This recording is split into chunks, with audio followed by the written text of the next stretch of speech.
Mukati muupenyu hwangu vabereki vangu vakashaika. Baba vakaita acident vachienda kuchiredzi kuna mama. Saka mama pakazoti vatevera ndobva vaita futi acident ndobva vagurika maoko mushure mekunge vachitoya kuno. Baba vaitodzi vakaita acident vachienda kuchiredzi.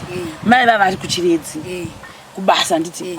Saka baba vavari kuno kumba ndokuchibva vabva kuno vachicheka ndide kuchiredzi. Ndokubva vaita acident ndokushaika. Mai ndokuchirega ndinde kurufu ndizvo zvakaitika. Vakatomboya saka vodzokera vakauya vakavika baba. Saka pavakadzokera basi havanaita acident vodzoka futi kuno kuzotoona ndobva vakaita acident vachitoya kuno ndobva vagurika maoko. Havana kuzotodzokera kuchiredzi ndobva tatogara navo kuno tichitoenda kumaketi kana iri weekend tatomboenda kumaketi. Chishanu ndasingaonzinda chikoro ndaindosundira vanhu mabhara nchitema matanda itengesa nehuni kuti tiwane kurarama.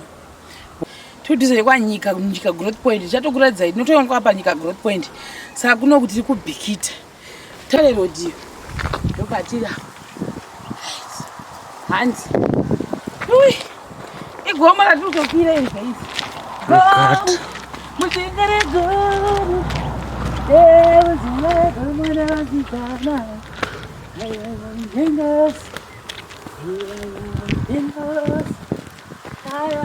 Moro shewe.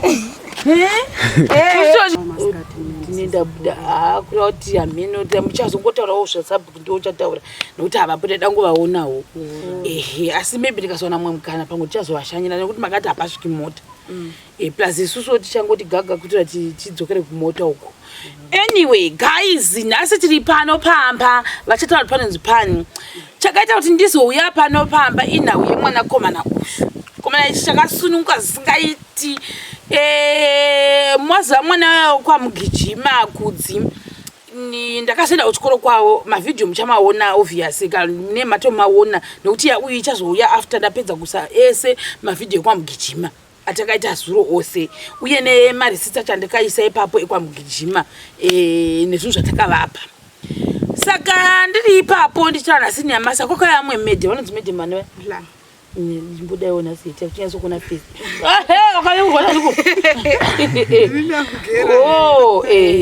saka medhe mai vakauya vakati munongotora uyewo kere kune mumwe mwanawo izvo kwadai mwana yemambomuona ndikati ndobva ndatomboda kuignora ndikati ndangotumwa kuti ndingunzwe kuti sikuru fees yakudzi mugijima imari uyezve kuti kune munhu anga achivhunza wacho ndikomudza kuti kwanzi mari ndobva ndatomutumirawo mapicture ukandivhunza ndobva tamaisa zvakare muvidhiyo kuti vatu vamwe vaonewo vanenge vada kuzobatsira mangwana.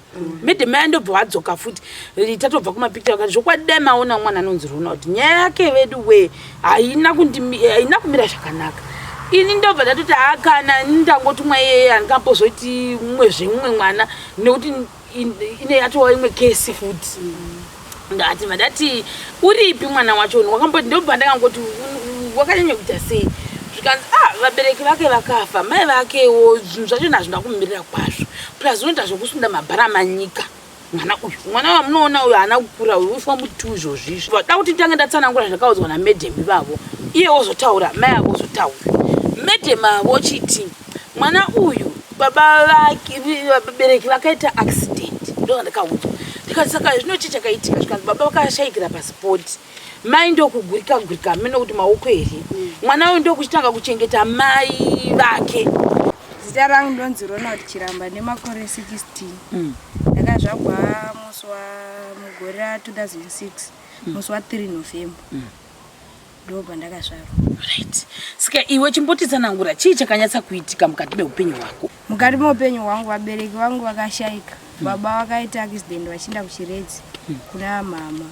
Saka mama pakazoti vatevera ndobva vaita futi acident ndobva vagurika maoko mushure mekunge vachitoya kuno. Mira ipapo. Uri kuti vava vasiri vese mubhazi? Vanga vasiri vese mubhazi. Baba vavauya kuno?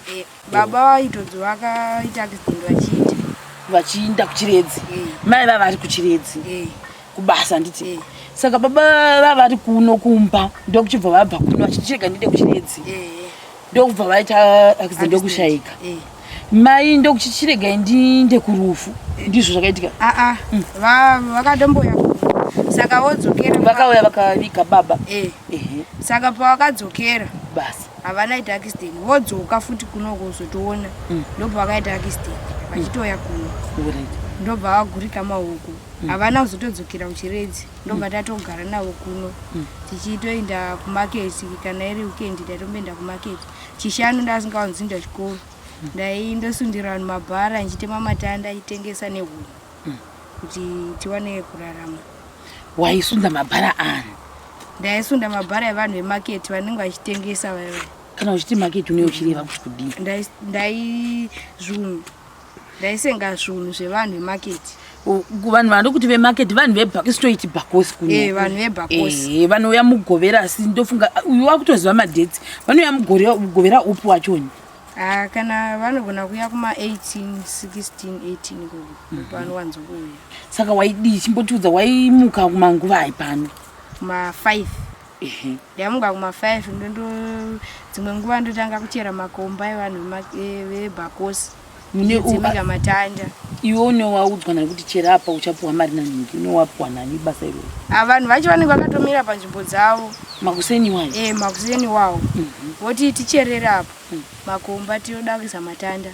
Ndochera. Votipa mari. Kana ndaona kuti 50 cents. 50 cents ya half $1. Kuchera gombe rimari? Ari 4. Ari 450 cents. Vanozokubatirira iwo. Saka taona zvekuchera makomba zvapera tosunda masaga 50 cents futi pasaga. Muchisunda muchipepi? Panenge pane marori vamwe vanondosiya marori sezvakaita kuno vachidainda sezvakaita kwaNyika. Ndokune saka tosunda mabhara aya tichindoindisa ikoko kwanenge vaida kuinda topuwa 50 cents. Titoya kuno totobatsirika. Saka waizosvikura kuti waiwana dhura pazuva here? Unenge uchitomanya chako kuti uwanewo mari yakati wandewo. Saka waisimboita yaunoti wakawana musi wekuti wakasekerera zingati mukati meupenyu wako yairi mari $6. Wawaita sei? Chimbondiudza zvakaita musi iwoyo. Musi uyo ndakamukira chako ndotofunga ndakamukira kuma 4. Ndobva ndainda ndakatanga kutema matanda anga ndosvika ku 30. Wakatimira waitemepi matanda? Kusasuku. Wakune kunotonzi ndokunotemwa? Mudondo. Ndobva ndandotema matanda angu 30 ndobva ndaenda nawo $4. Wakanovatengesera? Ndobva ndachera futi makomba. Ndobva ndazondosunda futi masaga avanhu. Ndobva ndawana $6 makuseni. Ndobva ndadzoka. Zuva rovira ndikainda kundosundira vanhu.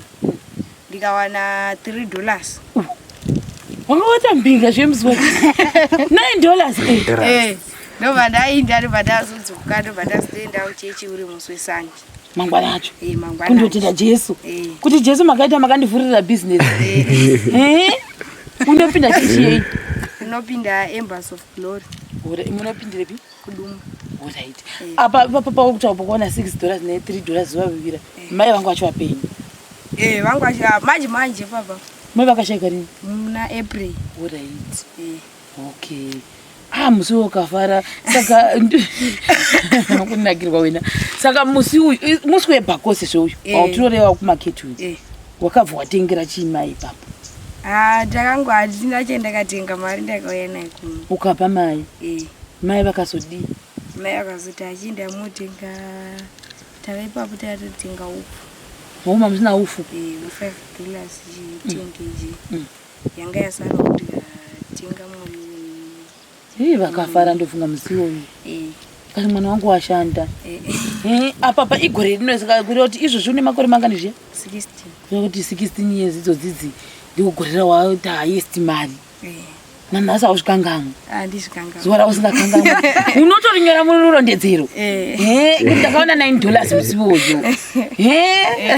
Right. Saka ndochibva pabhakosi apa. Kana isiri bhakosi waiita sei kana kuti izvozvi uchiri kuita sei? Kana isiri bhakosi ndingori kuno. Saka kureva kuti mune musitorina mari? Alright. Mari ndozonge yawana pabhakosi izvezvi vhiki nouya. Ndipo wakatotaimira wakatovhurira ziso kuti vanondiona nebhara rangu pane nyange wakadonha unosimuka zvinda. Alright. wainditaurira nyaya yekuti tichazoenda paschool fees yeuniform. Ndakakuti saka uniform wakatenge gwanani yawanga wakapfeka musuya ukanditi kudii? Ndikati uniform ndakatenga ndega mushure mekunge ndatengesa matanda mamwezve kwete ayaka kwete aya hai ipapo uniform itori yeform 1 wakatenga uri form 1 kureva kuti mira zvekumamaketi wakashanga une makore mangani? ndakatozvitanga ndiri form 1 apa ndine 15. Watoona kuti pana pazvaipa mai vagwara. Alright. Ndipo wakaenda kumatanda ndokudii paya? Ndopandakandotema matanda kwakutengesa ndikaine mari. Mama akanditi mari yako yechinda unodi tondotenga uniform. Ndakatopeta vhiki vanhu vavhura tichidaenda form 1 ndisingaendi kuchikoro. Uchicha chaiti? Mari papasina. Nzvimbo wangaiwana? Ndasati ndatomboiwana nzvimbo. Saka kuchikoro ndakazoenda vhiki yechitu. Mushure maiguru vanga vatondibatsirawo nemari yefees yekundotanga form 1. Alright. Saka alright, tichiri papo ava vana ava vari padhuze nepagwindingwi kana kuti Gumunhu. Ndondo iri munomu ichori murodhi munomu I think less than 4 kilometers topainda ipapo. Wakazoshayiwa nzvimbo zvadii paya nenyaya yeschool fees? Ndobva madii paya pawaenda pagwindingwi? Pagwindingwi ndakandoshayiwa nzvimbo. Ndikauya ndikafunga kuti kune chikoro chiri kumusoro kubereki ndasingatokuzivi.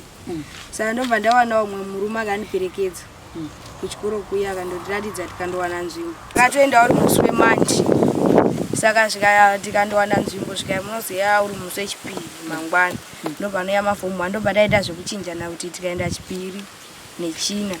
Taita pamwe ndaita 2 days per week kana 3 days. Ndobva ndakatowana nzvimbo paya ndikati maiguru vangu vakatondibetsera futi nemabhuku. Ndobva ndakatotanga kuenda kuchikoro. Ipapo mai vangu vachiva penyu wanga watotanga kubatsirwa namaiguru kapo? Alright. Saka kubirivenge kuri kutaurwa guys uchibva kuno kwaNyika kune rimwe rizogwidza riri papa parinaomira kwazvo. Saka iwozoti ndakaona ndakatovhunza wekuchikoro kuti ko mwana unogozobva maNyika achikona kuenda pagwindingwi sei achiuya kuno kwachikukutu. Ndopakazotaura kuti ndakashayiwa nzvimbo nenyaya yekuti ndakashayiwa mari yechikoro. Alright. Hazvina kushata. Kuchikoro unoenda sei? Kwabirivenge kwawayoko? Kuchikoro dzimwe nguva ndoenda nebhasikoro. Ndotomuka maybe 5 kana 6. Ndopinda murodhi. Ndotanga kumanya ndichangodarika pakukwidza marewa. Ndomanya kuenda kuchikoro. Dzimwe nguva ndikasangana nahedhi vanozombonditorawo kana vasina mamwe maticha. Asi kana mune mamwe maticha mune makazara handizowane space. Ndosara ndichitevera ndozotombosvika kana kuma8 kana kuma9 kuchikoro. Apa kana une shoka kana usina shoka unoenda nebhasikoro? Kana asina shoka ndoenda nebhasikoro. Saka bhasikoro waindiudza history yebhasikoro. Bhasikoro ndakakubvunza kuti wakatengegwa nani? Bhasikoro akasiya ratengwa nababa vasati vashaya. Ndokubva wazodii paya? Ndobva raratofa.